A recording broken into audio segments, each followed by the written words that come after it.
Good afternoon. Phil Lindemann, Krystal, 93 News.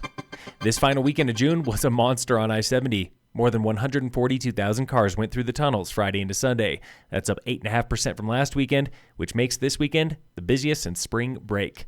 For the first time this summer, there was more traffic than last year. Yesterday alone was the busiest 24 hours of summer with nearly 50,500 cars. And you can expect another high mark this coming weekend for the start of July 4th holiday. Another whitewater rafter is missing in Glenwood Canyon. Local authorities say this afternoon they've been scouring the Colorado River near Grizzly Creek for more than 24 hours, searching for a 65-year-old man. He disappeared yesterday when his boat capsized soon after launching. His son made it to shore. 3 other people are confirmed dead in boating accidents since Friday on the Colorado and the Arkansas rivers. Parks and Wildlife confirms 15 people killed and 2 missing in whitewater accidents this summer. A Denver man's been missing now for a month. He was last seen near Hot Sulphur Springs. This is tied with 2014 as the deadliest in recent state history.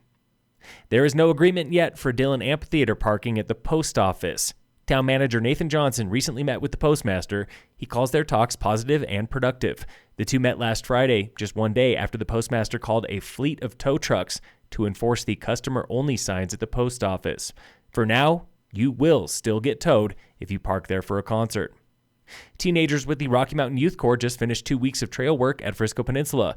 A 6-person crew worked during the day and camped out at night, adding an extension trail from the Nordic Center to the Perimeter Trail and another extension to Jody's Nugget.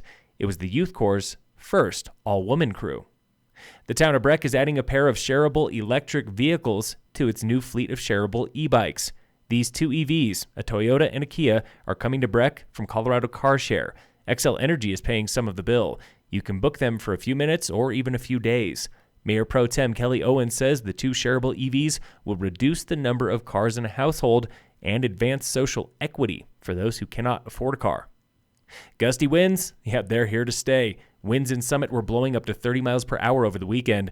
By tomorrow, they could top 45 miles per hour. Those winds are also kicking up the allergens. AccuWeather says tree and mold allergies are the worst right now. Right now, just east of Rifle, residents are evacuating for a structure fire that likely led to a wildfire. No word on the size yet. The Post-Independent reports it was likely whipped up by the wind. The largest fire in the U.S. today, the Pass Fire in New Mexico, is burning slowly on more than 55,000 acres. Fire managers will be letting it burn. They call it beneficial to the forest. Local fire danger is low today in Summit County with no fire restrictions. In local entertainment news, Town of Frisco is giving you $500 to build a 4th of July parade float. That's $500 for free. Contact the town for details. And in local sports, next week is bringing 2 classic events to Breckenridge, the Independence Day 10K Trail Run and the Firecracker 50 Mountain Bike Race. Both are on July 4th, and both still have spots available. Get signed up at racebreck.com. Phil Lindemann, Krystal, 93 News.